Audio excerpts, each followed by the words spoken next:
Мистеријата за човекот од паралелниот универзум, пристигнал со пасош од земја која не постои. Во 1954 година јапонските гранични власти се соочиле со необјаснив инцидент на аеродромот Хенеда во Токио кој до денес останува мистерија. Еден маж, наводно со европски изглед, пристигнал со авион и при пасошката контрола предал документи издадени од држава наречена Таурет, земја која не постои на ниту една мапа.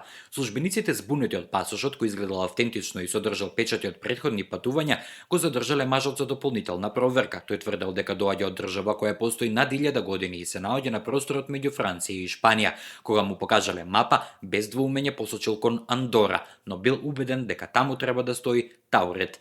Мажот зборувал неколку јазици, носел валидна бизнис документација и тврдел дека е во Токио на деловна средба со јапонска компанија која според властите не постоела. За време на истрагата бил сместен во хотелска соба по 24-часовен надзор. Следното утро собата била празна, прозорците не биле отворени, а вратата заклучена однадвор, но од мажот немало трага. И покрај бидите да најдат докази или сведоци, идентитетот на мажот останува непознат, а пасошот и документите исчезнале заедно со него.